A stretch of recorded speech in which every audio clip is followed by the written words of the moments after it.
some red flags that we saw in terms of porta potties being delivered, but EMS first responders being told to stand down. What are some of the biggest red flags to you?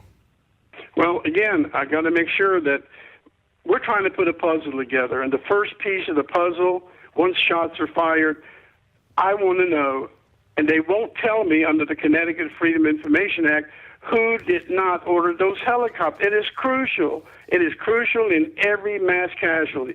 The second thing is I want to know who the person and the incident command made a decision not to let the paramedics and the EMTs inside the schools, knowing that there are children that could be potentially serious, people clinging to life, and the paramedics are told to stay outside and set up their triage areas. And if you saw it on television, you got two of them, and one of them is completely wrong.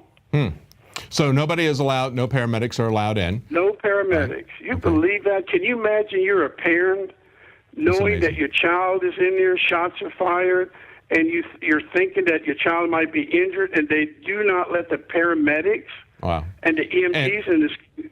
And you've investigated these other school shootings. That's never happened before. Well, it has never happened. And you know what? Columbine is the first time where law enforcement actually came out on national television. The SWAT team members said, we made a mistake. And I tell you what, I had so much respect for all those SWAT team and police officers. They said we should have gone in. We shouldn't have waited 3 hours. But remember, that was a hostage situation. That's completely different. But that's where the active shooter drills are coming from. Now, the first one gets there, you go in, you neutralize the threat. It's your job. You don't wait for a bunch of people. You get there because guess what? People are depending on you to neutralize the threat.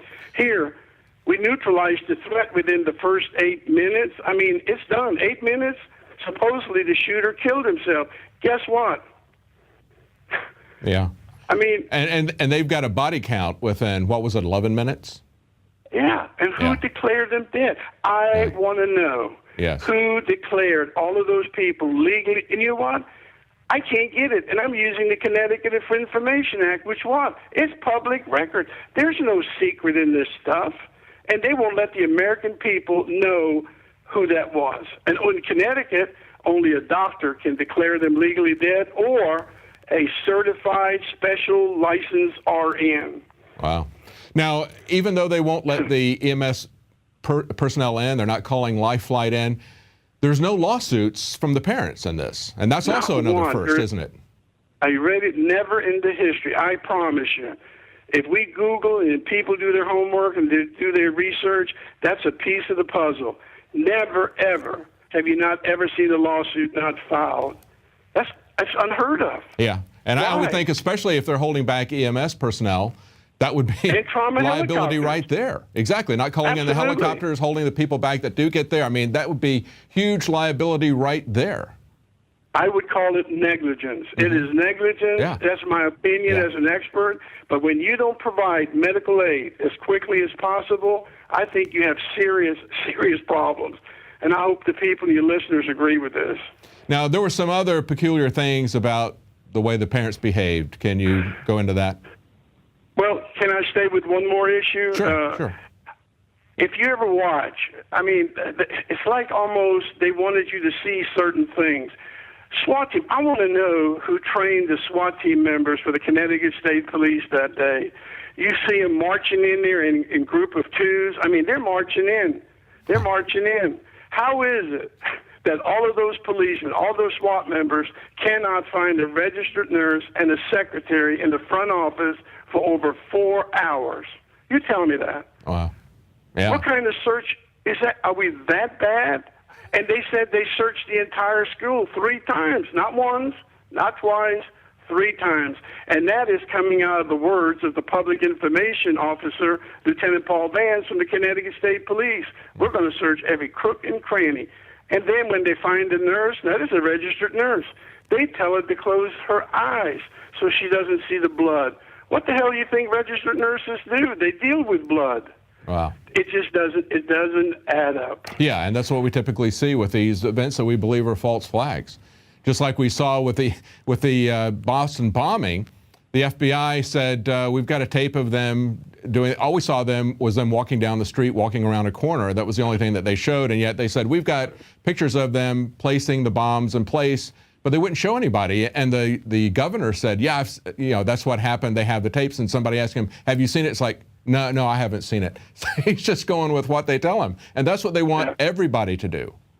And again, you know what that's called? Misdirection. It's like going to the David Copperfield show. Yes. You watch him perform and you walk out of there saying, dadgummit, how in the world did he do that, okay? And you actually believe he did that, but you know it's an illusion.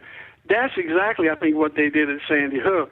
They convinced us, and right now we're going to put the pieces of the puzzle together because we know it was a trick. It was an illusion. We're going to put the puzzle together, and we're going to figure this thing out. Well, you said that you're going to go to Newtown. What do you hope to accomplish at Newtown, since nobody will talk to you? Well, I think it's important because being an educator and working as a national school consultant, making our schools safer, I want to have a conversation with board members as to why they will not respond to my Connecticut Freedom of Information request, which are really simple. Who was the contractor, the name of the contractor, and how much money did it cost to install the security system at Sandy Hook? Mm-hmm. You know what? What the answer was? Well, we can't tell you that because it'll put all the children in Sandy Hook and teachers at risk. Tell me how that would put anybody at risk. The name of who put it in and how much did it cost? They will not tell you. That would open them up for some lawsuits because obviously it needs to be fixed, right? If what they say happened really happened, right? Absolutely. And you know what? Here's the other question. Again, who did the Newtown Public Schools and school board contract? Which environmental company did they contract to clean up all of the biohazard? You're talking about if it's true. 45 to 60 gallons of blood splatter everywhere, bone fragments, brain tissues. I mean, the carpet would be soaked with blood. They would have to remove everything. And you got to remember, people don't know this because they don't know how to read a police report. The crime scene are in room 8, room 10, and outside of room 9. And that's what they have to focus on. Don't worry about the woods and people chasing each other. Yes. Stay focused on what happened in those 3 areas. That's a piece of the puzzle. Well, that's why it's so vitally important. You know, this always comes out after the fact. Eventually it comes out. Usually it's someone who's putting together a documentary film who doesn't believe it. And they'll usually get someone who's an expert in detective work, somebody who's had law enforcement experience. You did this because that's your profession. That's what you do, is you look at how to make the schools more safe. It's very, very valuable what you're doing here. Tell us, we've got time for one more. What's one more thing that really sticks out at you? The one that really sticks out is if you listen to the police transmission. This is important. A lot of people don't know what the terminologies are and how law enforcement speak to each other. But if you listen to the dispatcher's communication at 9:55, 31 a.m. on December 14th, 2012, there's a police officer who's inside the school. He's calling dispatch, and he says, "Dispatch, we have multiple weapons. We have multiple weapons. We have rifles and a shotgun." Mm-hmm. So that means he's inside the classroom. He's actually seeing a rifle and a shotgun. Where's the shotgun? Where did it disappear to? And you know what room he's in? He's actually in room 10, where supposedly Adam Lanza committed suicide and dead bodies are everywhere. But he says, "I have multiple weapons, rifle, and a shotgun." Now, these are his words, not yours, not mine. Mm-hmm. Now, where's the weapons? Where's the shotgun? But what they do, they tell you, well, the shotgun's in the trunk.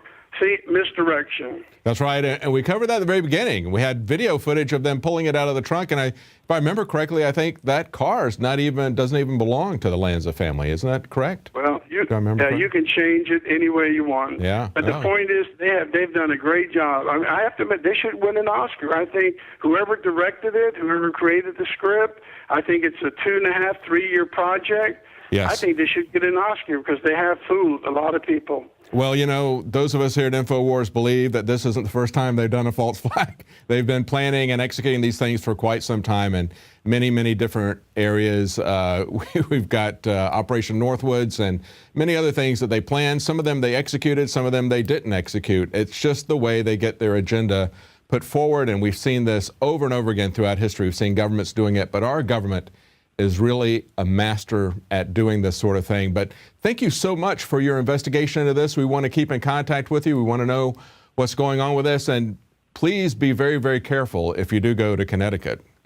Yep. And also remember, please, to your listener, help us piece the puzzle together. All it is a puzzle.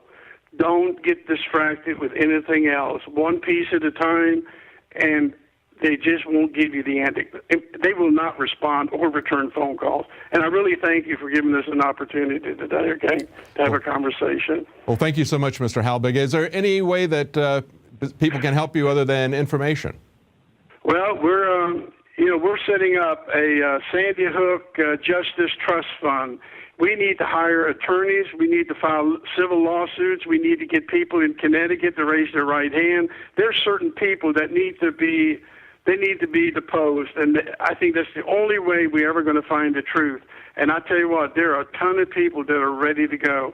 But if they're interested, they can look at Facebook up. If they want to donate, they can. It's a trust fund.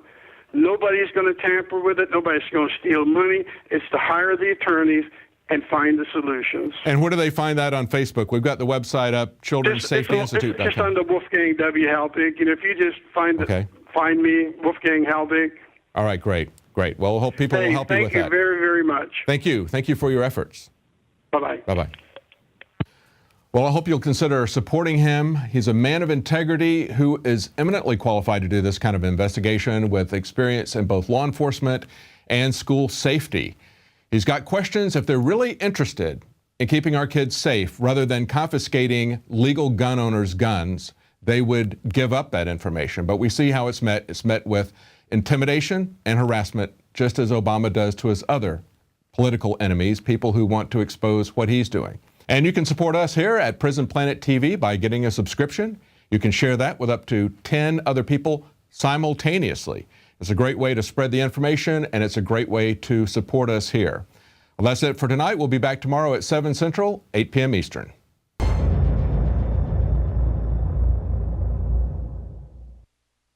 Now you can watch The Alex Jones Show live as it happens at Infowars.com/show. You'll find links to all of our content there and a free 15-day trial for Prison Planet TV. More than 60 movies and documentaries all in one place at Infowars.com/show.